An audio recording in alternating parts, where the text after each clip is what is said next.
एके academy में आपका एक बार पुनः स्वागत है। तो चलिए दोस्तों, आज हम एक नया सब्जेक्ट जिसका नाम है कंप्यूटर कंप्यूटर के बारे में हम थ्योरेटिकली स्टडी करेंगे। इसमें आपको ध्यान देने की आवश्यकता यह है कि आप लेक्चर को बहुत ही सावधानीपूर्वक सुनिएगा, क्योंकि यहाँ पर सभी कुछ लिखना इम्पोर्टेंट नहीं है, परंतु आपको कॉपी और पेन रखना बहुत ही आवश्यक है, क्योंकि हम यहाँ पर जो भी चीज़ें बताएंगे वह आपके लिए बहुत ही इम्पोर्टेंट साबित होंगी। तो इसलिए आप लोग कॉपी में लेकर बैठिए और जो चीज़ें बार बार दोहराई जाती हैं वह चीज़ें आप लोग बिल्कुल नोट डाउन करिए। चलिए, तो आज हम सबसे पहले बात करेंगे कंप्यूटर आर्किटेक्चर के बारे में। कंप्यूटर आर्किटेक्चर, ठीक है। कंप्यूटर आर्किटेक्चर मतलब कंप्यूटर की संरचना। कंप्यूटर की संरचना में सबसे पहले हम बात करते हैं डिजिटल कंप्यूटर,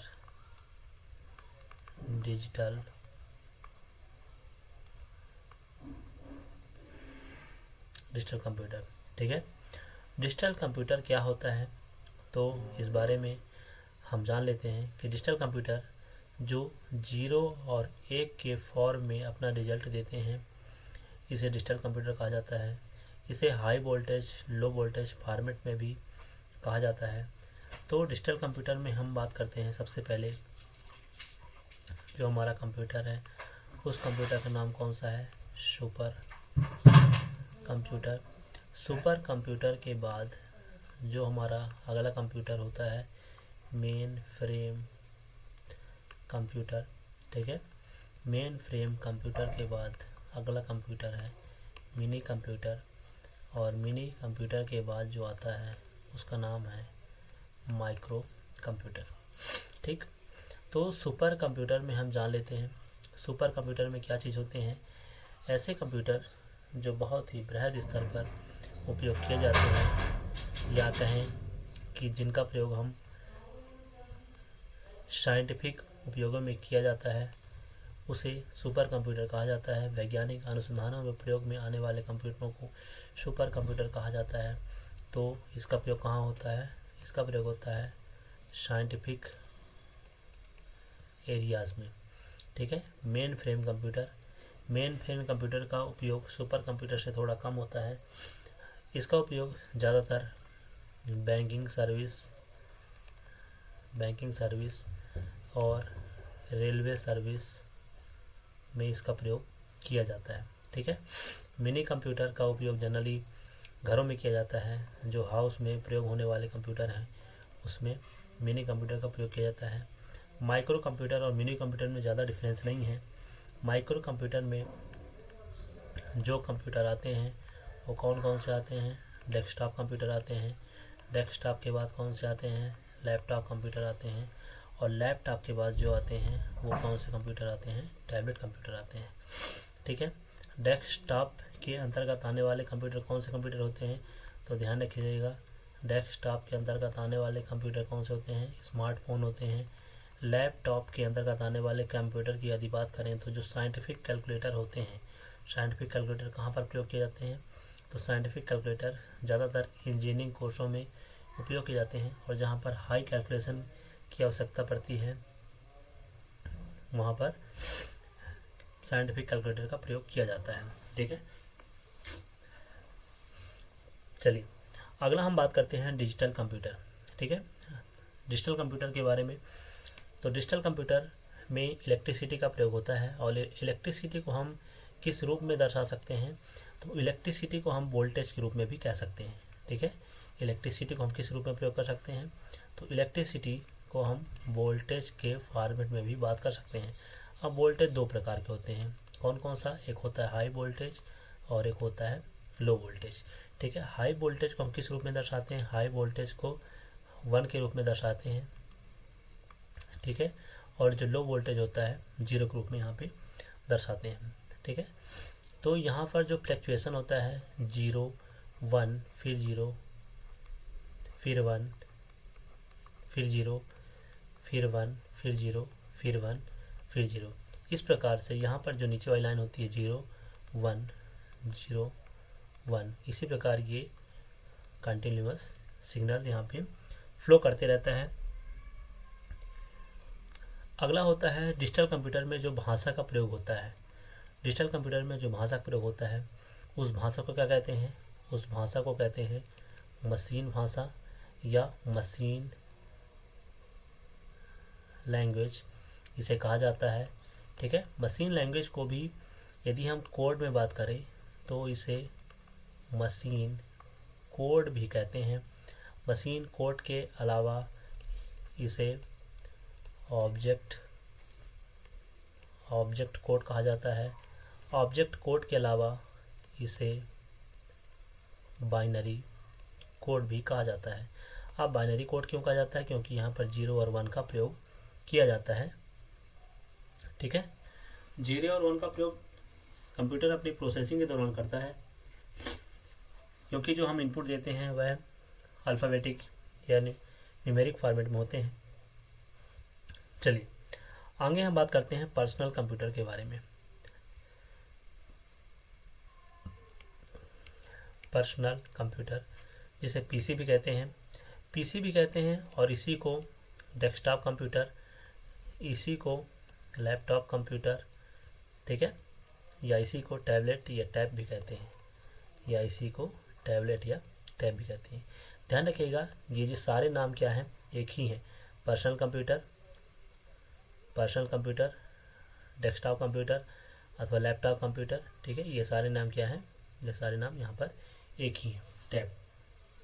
अब इसमें कुछ पार्ट देख लेते हैं कि यहाँ पर सिंपल सा अभी क्या है, ये बहुत ही बेसिक चल रहा है, तो आप थोड़ा धैर्य बना के रखिएगा, क्योंकि जिनको बेसिक का ज्ञान है वह थोड़ा सा वीडियो को स्पीड में करके आप देख सकते हैं, क्योंकि यहाँ पर हमें सबको ध्यान में रख के चलना पड़ता है।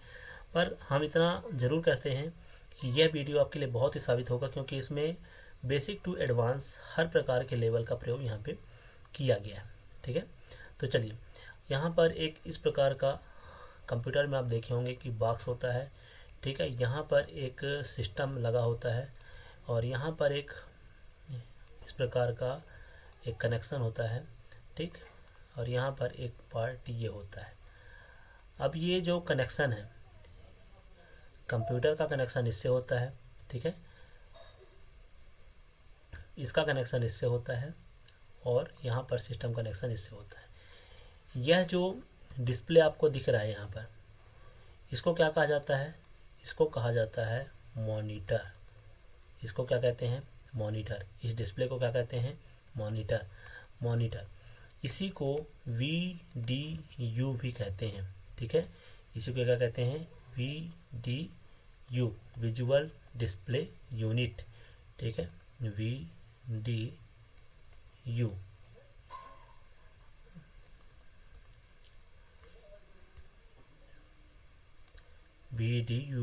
ठीक है, विजुअल डिस्प्ले यूनिट, या इसी को एक और नाम से जानते हैं VDT, visual display terminal.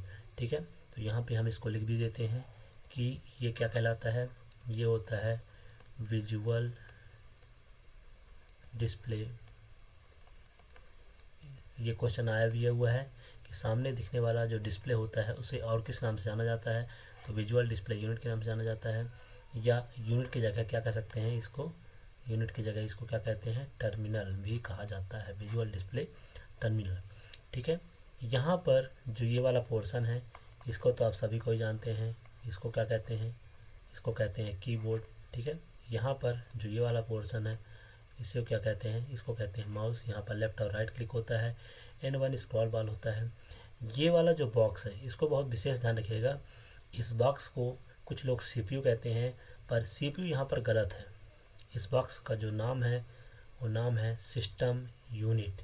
System unit के अंतर्गत ही सेंट्रल प्रोसेसिंग यूनिट आता है, और सेंट्रल प्रोसेसिंग यूनिट के अंतर्गत इसमें बहुत सारे कॉम्बिनेशन होते हैं। मदरबोर्ड, हार्ड डिस्क और SMPS भी यहाँ पर अटैच होते हैं। इसके बारे में हम आगे पढ़ेंगे। तो इस सिस्टम यूनिट को एक और नाम से जाना जाता है कैबिनेट। यहाँ पर यह क्वेश्चन आया हुआ क्वेश्चन भी है, इस सिस्टम यूनिट को और किस नाम से जानते हैं? तो ध्यान रखिएगा, सिस्टम यूनिट को हम कैबिनेट के नाम से भी जानते हैं। ठीक, एक यहाँ पर क्वेश्चन एक बार आया था कि डेस्कटॉप क्या है। ठीक है, एक यहाँ पर इम्पोर्टेंट थोड़ा सा देख लेते हैं, क्योंकि बीच बीच में क्वेश्चन भी डिस्कस करते चलेंगे। एक बार क्वेश्चन आया था कि व्हाट इज डेस्कटॉप। ठीक है, व्हाट इज डेस्कटॉप, तो वहाँ पर एक ऑप्शन था फर्स्ट विजुअल स्क्रीन। ठीक है, तो वही जो उसका सही आंसर था। आंसर क्या था, व्हाट इज डेस्कटॉप का। तो डेस्कटॉप सबसे पहले दिखाई देने वाली क्या है, स्क्रीन है। इसे कहा जाता है फर्स्ट विजुअल स्क्रीन। ठीक है, तो ध्यान रखिएगा डेस्कटॉप क्या है, डेस्कटॉप है फर्स्ट विजुअल स्क्रीन। चलिए, तो ये तो हमारे यहाँ तक था डेस्कटॉप के बारे में, डेस्कटॉप क्या होता है। ठीक है, अब हम यहाँ पे चलते हैं सिस्टम यूनिट के बारे में, कि सिस्टम यूनिट में क्या क्या चीज़ें होती हैं, सिस्टम यूनिट में क्या क्या चीज़ें हो सकती हैं, उसके बारे में हम थ्योरेटिकली आगे हम इसका डिस्कस करते हैं। सिस्टम यूनिट, ठीक है, तो सिस्टम यूनिट में सबसे पहले जो होता है,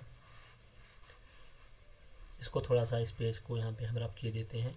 ठीक है, सिस्टम यूनिट, तो हम आगे जो बात करने जा रहे हैं, किसकी बात करने जा रहे हैं, सिस्टम यूनिट, एसयू। ठीक है, एसयू और सीयू में, आप सीपीयू में काफ़ी अंतर है, इसलिए आप कंफ्यूज मत होइएगा। ठीक है, सिस्टम यूनिट, तो सिस्टम यूनिट क्या है, सिस्टम यूनिट एक किस प्रकार का बॉक्स है, और इस बॉक्स में क्या क्या होते हैं, तो यहाँ पर एक मदरबोर्ड होता है, एक हार्ड डिस्क अटैच होते हैं। यहाँ पर जो अटैच होता है वो क्या होता है, मदरबोर्ड। मदरबोर्ड में क्या क्या होते हैं आगे हम देखेंगे। मदरबोर्ड के बाद जो एक अटैच होता है इसको कहते हैं हार्ड डिस्क, और एक और अटैच होता है इसको कहते हैं एसएमपीएस। एसएमपीएस का जो फुल फॉर्म है, उसका फुल फॉर्म क्या है, स्विच्ड मोड पावर सप्लाई। ठीक है, एसएमपीएस का जो फुल फॉर्म क्या है, स्विच्ड मोड पावर सप्लाई। ठीक है, देखिए कंप्यूटर में हिंदी मीडियम और इंग्लिश मीडियम का कोई ज़्यादा फ़र्क है नहीं, और यहाँ पर हम आपको लाइव फेस दिखाकर वीडियो इसलिए बना रहे हैं क्योंकि इससे क्या होता है, डिस्ट्रैक्शन होता है। तो बिना डिस्ट्रैक्शन किए हुए हम आपको ज्ञान की बातें बता रहे हैं। चलिए, अब यहाँ पर मदरबोर्ड, मदरबोर्ड की जब बात हुई है तो मदरबोर्ड में क्या क्या कम्बिनेशन होते हैं, तो मदरबोर्ड में जो कम्बिनेशन होते हैं, मदरबोर्ड में क्या क्या होता है, तो मदरबोर्ड में देखते हैं, मदरबोर्ड में जो कम्बिनेशन होता है, मदरबोर्ड में क्या क्या होता है, तो मदरबोर्ड के अंतर्गत सीपीयू आता है, सेंट्रल प्रोसेसिंग यूनिट, इसके अंतर्गत रैम होते हैं, और इसके अंतर्गत रोम होते हैं। ठीक है, ये किसके अंतर्गत आते हैं, मदरबोर्ड। और एक होता है मदरबोर्ड को ही मदरबोर्ड अटैच होता है, या मदरबोर्ड की जगह पीसीबी भी अटैच होता है। अब ये आप बोलेंगे पीसीबी क्या है, तो पीसीबी एक प्रिंटेड सर्किट, पीसीबी क्या है, प्रिंटेड सर्किट बोर्ड। मदरबोर्ड की जगह कभी कभी प्रिंटेड सर्किट बोर्ड भी अटैच होता है। और प्रिंटेड सर्किट बोर्ड की बात करें तो प्रिंटेड सर्किट बोर्ड में क्या होता है, प्रिंटेड सर्किट बोर्ड में सीपीयू और रैम नहीं होते हैं, इसमें केवल क्या होते हैं, रोम होते हैं। ठीक है, इसमें केवल क्या होते हैं, इसमें केवल होते हैं रोम। ठीक, तो यहीं पर एक क्वेश्चन है, क्या यहीं पर एक क्वेश्चन बन के आता है, ऑल मदरबोर्ड, क्या सभी मदरबोर्ड पीसीबी हो सकते हैं। और एक दूसरा क्वेश्चन है कि ऑल पीसीबी क्या मदर बोर्ड हो सकते हैं। ठीक है, तो इसमें से आपको बताना है कमेंट बॉक्स में कि क्या ऑल मदरबोर्ड पीसीबी हो सकते हैं या ऑल पीसीबी मदरबोर्ड हो सकते हैं। तो जैसा कि हम यहाँ पे देख रहे हैं कि मदरबोर्ड के अंतर्गत सीपीयू होता है, रैम होता है और रोम होता है, वहीं पर पीसीबी प्रिंटेड सर्किट बोर्ड के अंतर्गत केवल रोम होता है। तो ऑल मदरबोर्ड बराबर पीसीबी हो सकता है। तो यह बात बिल्कुल सही है, क्योंकि मदरबोर्ड का जो पार्ट है रोम, वह पीसीबी के अंतर्गत क्या है, समाहित है। तो इसका आंसर क्या होगा, एस, ये हो सकता है। और ऑल पीसीबी मदरबोर्ड हो सकते हैं। तो पीसीबी में क्या होता है, रोम होता है। ठीक है। जबकि मदरबोर्ड में क्या होता है, सीपीयू भी होता है, रैम भी होता है। तो यहाँ पर सारे चीज़ इंक्लूड नहीं है, इसलिए ऑल पीसीबी मदरबोर्ड नहीं हो सकते। ठीक। अब मदरबोर्ड्स के बहुत सारे क्या होते हैं, कंपोनेंट्स होते हैं। मदरबोर्ड्स के बहुत सारे भाग होते हैं। मदरबोर्ड्स के क्या होते हैं, बहुत सारे भाग होते हैं। ठीक है। तो मदरबोर्ड्स के जब बहुत सारे भाग होते हैं तो कौन कौन से भाग होते हैं, कौन कौन से कंपोनेंट होते हैं, तो हम उन सब के बारे में डिटेल स्टडी करेंगे। तो नेक्स्ट हमारा जो टॉपिक है मदरबोर्ड कंपोनेंट, इसका इमेज हम आपको अगले वीडियो में दिखाएंगे कि मदरबोर्ड्स के कंपोनेंट की जो इमेज होती है। अभी यहाँ पर हम आपको डिटेल में स्टडी करा दे रहे हैं। ठीक है। उसके बाद जो कंपोनेंट का जो चित्र है, चित्र हम आपको यहाँ पे दिखा देंगे, तो आपको ज़्यादा से ज़्यादा क्लियर हो जाएगा। ठीक है। तो आप सुन लीजिए मदरबोर्ड के जो कंपोनेंट होते हैं वो क्या क्या कंपोनेंट होते हैं। तो इसमें एक होता है नॉर्थ ब्रिज होता है, एक होता है साउथ ब्रिज होता है, एक होता है आईडीई कनेक्टर होता है, एजीपी स्लॉट होते हैं और डीआरएम मेमोरी होता है, 24 अथवा 20 पिन एटीएक्स पावर कनेक्शन होते हैं, सीपीयू सॉकेट होते हैं, सीएमएसओ बैकअप बैटरी होता है, पीसीआई स्लॉट होते हैं। तो इतने सारे इसके क्या हैं, कंपोनेंट्स हैं। तो चलिए हम इसी कंपोनेंट्स के अंतर्गत जो पहला कंपोनेंट है हम देखते हैं। पहला कंपोनेंट हमारा क्या है, नॉर्थ ब्रिज। ठीक है। जो यहाँ पर मदरबोर्ड्स के अंतर्गत जो पहला कंपोनेंट होता है उसका नाम है नॉर्थ ब्रिज। इन कंपोनेंट क्या होते हैं, कहाँ पर कनेक्ट होते हैं, इनका कार्य क्या होता है, इस सब के बारे में हम जानेंगे। नॉर्थ ब्रिज, ठीक है। इसी को नॉर्थ ब्रिज को भी क्या कहा जाता है, तो ध्यान रखिएगा नॉर्थ ब्रिज को ही क्या कहते हैं, हॉस्ट ब्रिज भी कहते हैं। ठीक है। कभी कभी क्वेश्चन आ जाता है कि नॉर्थ ब्रिज और क्या कहलाता है, तो नॉर्थ ब्रिज को हॉस्ट ब्रिज भी कहते हैं। ठीक है। ये इसका काम क्या होता है, तो ध्यान रखिएगा यह सीपीयू रैम और ग्राफिक्स कार्ड के बीच संचार प्रबंधन का कार्य करता है। किसके किसके बीच, तो यह सीपीयू रैम और जो हमारा ग्राफिक्स कार्ड होता है, ग्राफिक्स कार्ड के बीच में क्या काम करता है, संचार प्रबंधन। ध्यान रखिएगा, आप लोग इसको डिटेल में लिख लीजिएगा कि यह नॉर्थ ब्रिज सीपीयू रैम और ग्राफिक्स कार्ड के बीच में किसका काम करता है, प्रबंधन, संचार प्रबंधन का कार्य करता है। ठीक है। एक होता है heat sink mounting point. Heat sink mounting point, इसका काम क्या होता है, तो एक जो कंप्यूटर को ठंडा रखने की तकनीकी है, कंप्यूटर के ठंडा रखने की तकनीक को क्या कहते हैं, तो ध्यान रखिएगा यदि एक शब्द आता है हीट सिंक माउंटिंग पॉइंट, एक शब्द आता है यदि हीट सिंक माउंटिंग पॉइंट।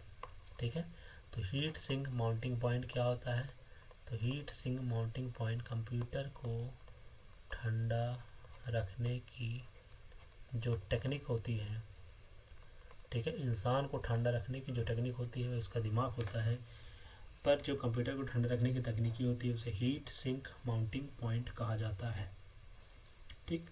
चलिए नॉर्थ ब्रिज के बाद यदि हम बात करते हैं सेकेंड कंपोनेंट, तो सेकेंड कंपोनेंट हमारा क्या होता है, नॉर्थ तो पढ़ लिए, अब जो कंपोनेंट होगा वो कंपोनेंट क्या है, साउथ ब्रिज। ठीक है। नॉर्थ ब्रिज के बाद क्या आता है, साउथ ब्रिज।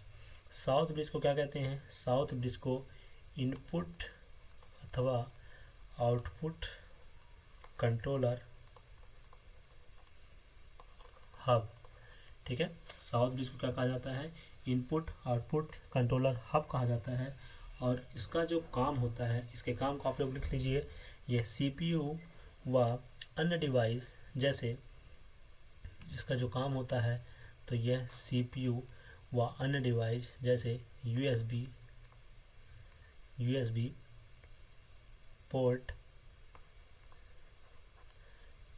पोर्ट भंडारण के लिए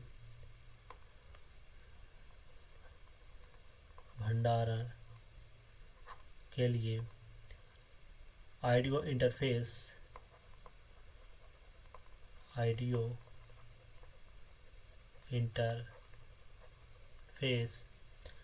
एंड एक्सपांसन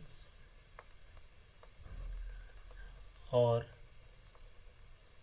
एक्सपांसन स्लॉट के बीच संचार को नियंत्रित करता है, के बीच संचार को नियंत्रित, ठीक है, के बीच संचार क्या करता है, नियंत्रित करता है। तो जो साउथ ब्रिज होता है इसको क्या कहते हैं, साउथ ब्रिज को क्या कहते हैं, इनपुट आउटपुट कंट्रोलर हब कहा जाता है। और इसका जो काम है तो यह CPU, USB पोर्ट, भंडारण, ऑडियो इंटरफेस और एक्सपांसन स्लॉट के बीच में संचार को कंट्रोल करने का कार्य यह करता है। चलिए आगे हम नॉर्थ ब्रिज और साउथ ब्रिज को देखने के बाद आगे जो अगला हमारा कंपोनेंट है उसको देखते हैं, ठीक है। तो नॉर्थ ब्रिज और साउथ ब्रिज को तो आप लोग बोलेंगे नहीं कि नॉर्थ ब्रिज साउथ ब्रिज क्या होता है, ठीक है, क्योंकि ये काफ़ी इंपॉर्टेंट है नॉर्थ ब्रिज साउथ ब्रिज। इसके बाद एक कनेक्टर होता है जिसका नाम है IDE कनेक्टर, ठीक है। इसके बाद जो एक कनेक्टर होता है IDE कनेक्टर, ठीक है, IDE कनेक्टर। IDE कनेक्टर का काम क्या होता है, इसका तो सबसे पहले फुल फॉर्म क्या होता है, इंटीग्रेटेड ड्राइव इलेक्ट्रॉनिक्स, ठीक है। इसका जो फुल फॉर्म होता है वो क्या होता है, इंटीग्रेटेड ड्राइव्स इलेक्ट्रॉनिक, ठीक है। इसका क्या होता है, full form integrated drives in electronics, sorry drive नहीं होता, ड्राइवर होता है, ठीक है, इंटीग्रेटेड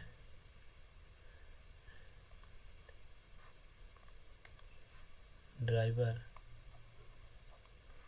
इलेक्ट्रॉनिक्स, ठीक। इसका जो काम होता है, यह काम लिख लीजिए, यह हार्ड डिस्क से मदरबोर्ड पर डाटा भेजने वाला कनेक्टर होता है। यह हार्ड डिस्क से,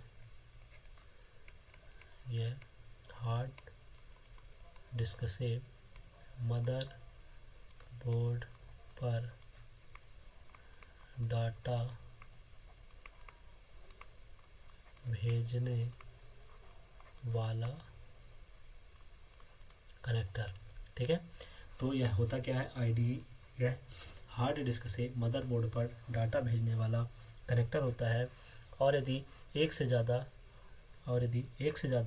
हार्ड डिस्क के लिए एक से ज़्यादा IDE कनेक्टर होते हैं, ठीक है। यदि ग्रेटर देन एक हार्ड डिस्क है, मतलब एक से ज़्यादा यदि हार्ड डिस्क है तो एक से ज़्यादा क्या होंगे, IDE कनेक्टर होंगे, ठीक है।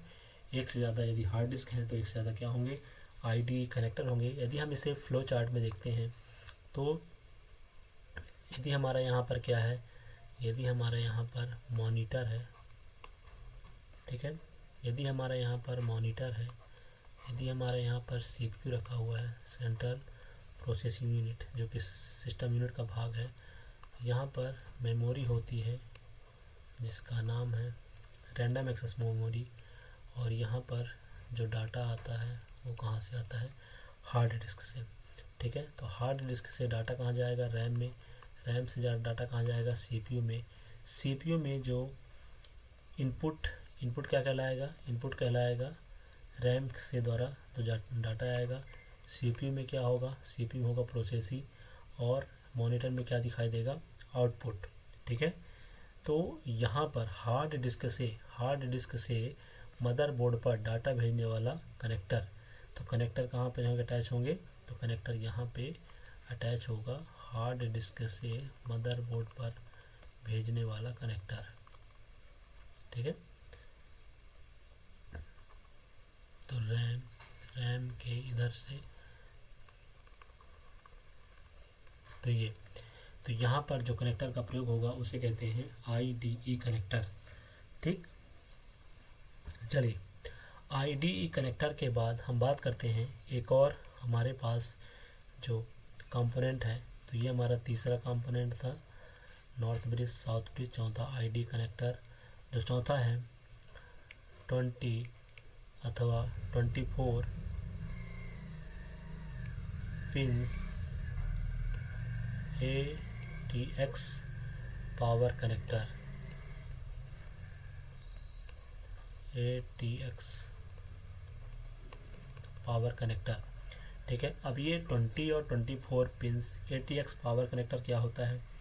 तो सबसे पहले तो ATX का फुल फॉर्म देखते हैं। ATX का फुल फॉर्म क्या होता है? Advance technology extended.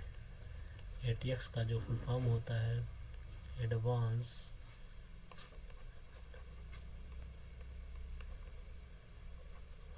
Technology extended. ATX का फुल फॉर्म क्या होता है? Advance technology extended. ठीक, अब जो पुराने वर्जन में आते थे, जो 20 यहाँ पे लिखा हुआ है, 20 का प्रयोग कहाँ पर करते थे? तो 20 का प्रयोग ओल्ड वर्जन में करते थे, और जो 24 का प्रयोग होता है वह न्यू वर्जन के कनेक्टर में इसका प्रयोग किया जाता है। ठीक है, इसका काम क्या होता है? तो यह मदरबोर्ड को विद्युत प्रवाह देने के लिए उपयोग में लाया जाता है। इसका जो कार्य होता है यह, जैसे आप देखे होंगे कि मोबाइल के चार्जर में भी क्या होते हैं, छोटे छोटे पिन होते हैं जहाँ पे आप कनेक्टर को कनेक्ट करते हैं। ठीक है, इसी प्रकार यहाँ पर भी 20 और 24 पिन होते हैं। तो इसका काम क्या होता है? तो यह मदर बोर्ड को विद्युत प्रवाह देने के लिए, या कह सकते हैं इलेक्ट्रिसिटी, यह मदरबोर्ड को इलेक्ट्रिसिटी प्रदान करने के लिए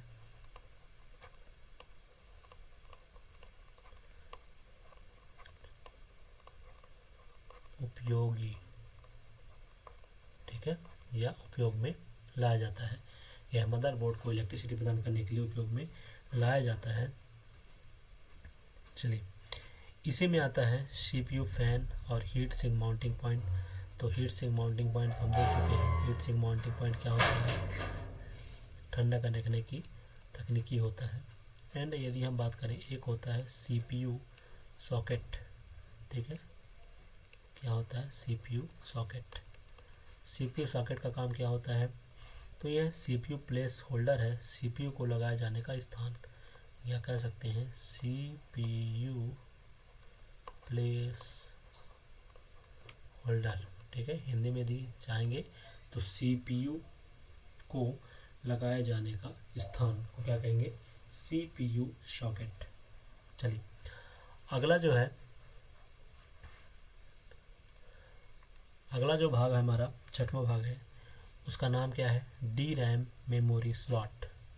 ठीक है, जो छठवां है उसका नाम क्या है? DRAM memory slot. ठीक है, मेमोरी के कई सारे प्रकार होते हैं, रैम, रोम। ठीक है, प्राइमरी मेमोरी, सेकेंडरी मेमोरी। तो इनको सब हम मेमोरी वाले चैप्टर में पढ़ेंगे। तो अभी आप इतना जान लीजिए कि DRAM, ठीक है, DRAM मेमोरी स्लॉट, यहाँ पे रैम का फुल फॉर्म क्या होता है? तो रैम का फुल फॉर्म तो आप जानते ही होंगे, क्योंकि ये बहुत ही बेसिक चीज़ है। फिर भी एक बार बता देते हैं, रैंडम एक्सेस मेमोरी। ठीक है, किसका फुल फॉर्म है? रैम का फुल फॉर्म है रैंडम एक्सेस मेमोरी।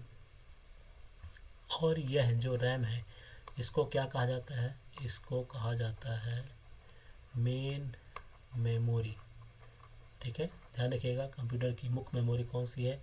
तो कंप्यूटर की मुख्य मेमोरी क्या होती है? कंप्यूटर की मुख्य मेमोरी होती है रैंडम एक्सेस मेमोरी। अब इसके जो दो टाइप होते हैं, ठीक है, इसके दो टाइप होते हैं। एक होता है DRAM और एक होता है SRAM। ठीक है, दोनों में क्या है? तो D का मतलब होता है डायनेमिक रैम। ठीक है, डायनेमिक रैंडम एक्सेस मेमोरी। और जो SRAM होता है, S का फुल फॉर्म क्या होता है? Static random access memory. ठीक है, DRAM या डायनेमिक रैम का उपयोग कहाँ पर करते हैं? तो ध्यान रखिएगा, DRAM का उपयोग कहाँ करते हैं? नॉर्मल कंप्यूटर में डी रैम का प्रयोग किया जाता है। यदि पूछा जाए कि आपके कंप्यूटर में कौन सा प्रयोग किया जाता है, तो जो आप यूज कर रहे हैं कंप्यूटर उसमें डी रैम का प्रयोग किया जाता है। और यदि स्टैटिक रैम का बात किया जाए तो स्टैटिक रैम का प्रयोग कहाँ पर करेंगे, तो स्पेशलाइज्ड जो स्पेशल कंप्यूटर होते हैं वहाँ पर किसका प्रयोग करते हैं, स्टैटिक रैम का प्रयोग करते हैं। स्पेशलाइज्ड कंप्यूटर सिस्टम में जैसे कुछ स्पेशल एयर नेविगेशन के लिए बनाए जाते हैं, इन्वायरमेंट के लिए बनाए जाते हैं, तो वहाँ पर स्टैटिक रैम का प्रयोग करते हैं। चलिए, अब मेमोरी की जब बात आती है तो मेमोरी में होता है मेमोरी स्लॉट। मेमोरी स्लॉट आप पूछेंगे मेमोरी स्लॉट क्या चीज़ है, तो मेमोरी स्लॉट यह रैम को जहाँ पर लगाया जाता है उसे मेमोरी कहा जाता है, मेमोरी स्लॉट कहा जाता है। इसे क्या कहते हैं, रैम होल्डिंग प्लेस। इसका जो नाम है रैम होल्डिंग प्लेस, ठीक है। जहाँ पर रैम को लगाया जाता है इसे रैम होल्डिंग प्लेस कहा जाता है। अब ये कैसे रैम को होल्ड करता है, जैसे आपके यहाँ पर स्लॉट क्या होते हैं, यहाँ पे पॉइंट नोट करके लिख लीजिएगा कि जो मिनिमम स्लॉट होते हैं, मिनिमम स्लॉट की संख्या कितनी होती है, 2 होती है। और यहाँ पर जो मैक्सिमम स्लॉट होते हैं, मैक्सिमम स्लॉट कितने होते हैं, 32। यह काफ़ी इंपॉर्टेंट है कि मिनिमम स्लॉट कितने होते हैं और मैक्सिमम स्लॉट कितने होते हैं। तो मिनिमम स्लॉट होते हैं 2 और मैक्सिमम स्लॉट होते हैं 32। अब देखिए, यदि हमारे पास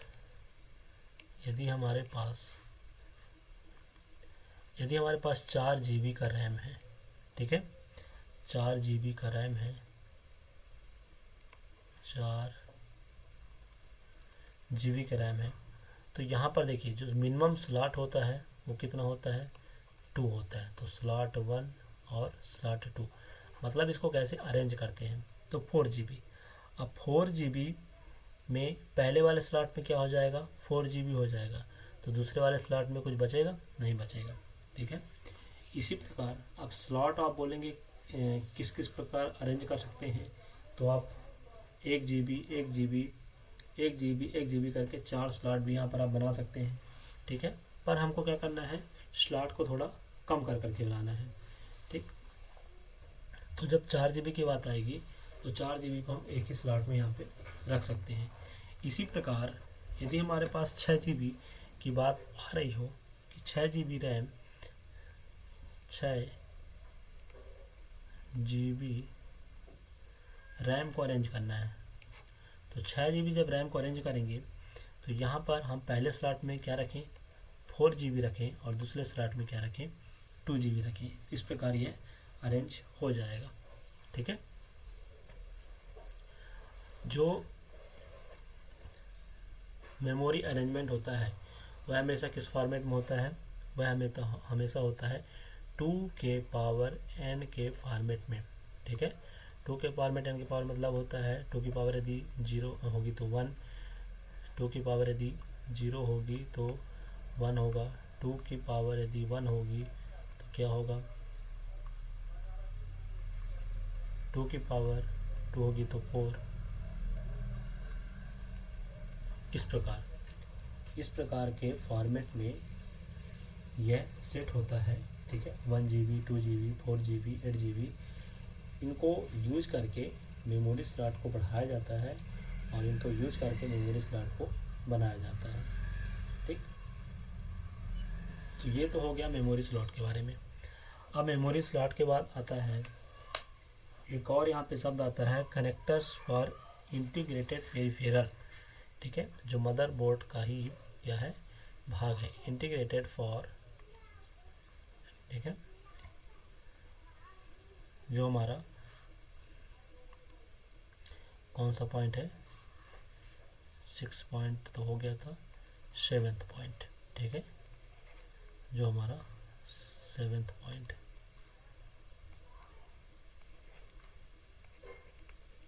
7th पॉइंट में क्या आता है, connector for integrated peripheral.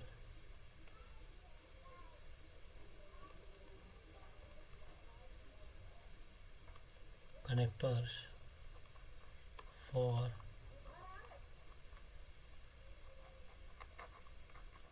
integrated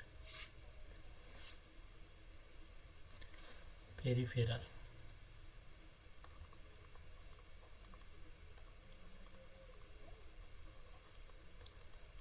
peripherals, ठीक है। अब पेरिफेरल मतलब क्या होता है? पेरिफेरल तो जैसे नाम से स्पष्ट है कि बाहरी संसाधन, ठीक है। जो पेरिफेरल होता है,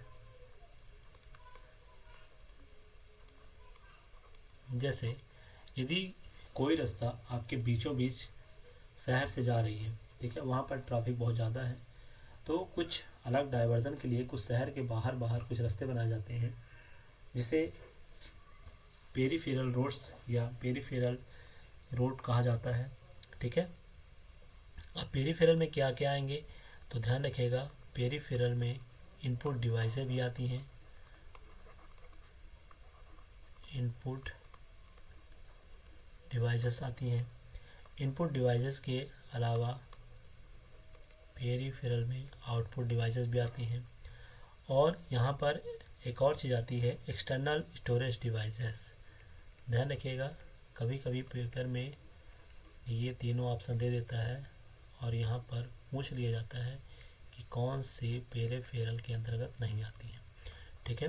तो इनपुट डिवाइसेस तो आती हैं, आउटपुट डिवाइसेस भी आती हैं, और एक्सटर्नल स्टोरेज डिवाइसेस भी पेरिफेरल के अंतर्गत आती हैं, ठीक।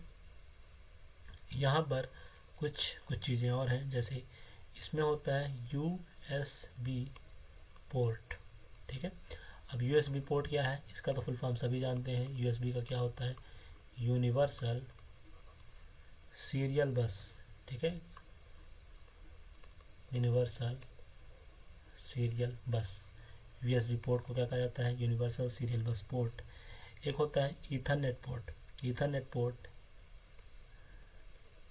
केबल के माध्यम से जो नेट चलाया जाता है उसे ईथरनेट पोर्ट कहते हैं, या इसी को क्या कहते हैं, केबल कनेक्टर या लैन कनेक्टर,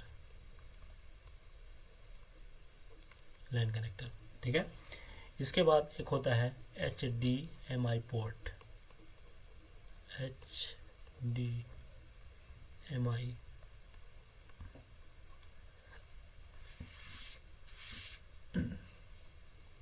HDMI पोर्ट या HDMI कनेक्टर भी इसको कहते हैं।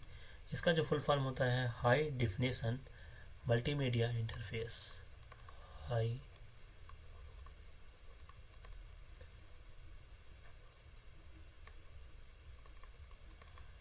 डिफिनेशन मल्टीमीडिया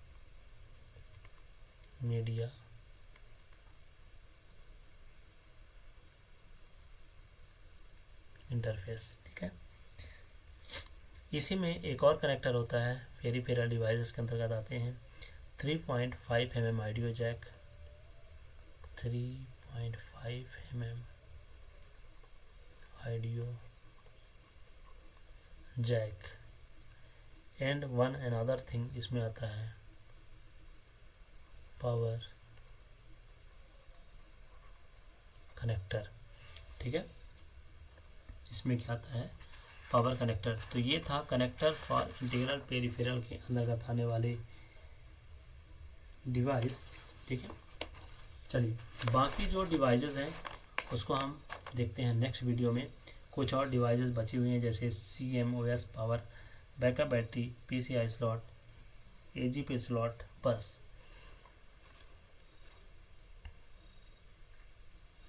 तब तक के लिए धन्यवाद दोस्तों। वीडियो को लाइक करिएगा, चैनल को सब्सक्राइब करिएगा, ताकि हम इसी प्रकार के और इम्पोर्टेंट वीडियो आप तक जल्द से जल्द लेकर आए, ठीक है। धन्यवाद। तो मिलते हैं नेक्स्ट वीडियो में, तब तक के लिए शुक्रिया।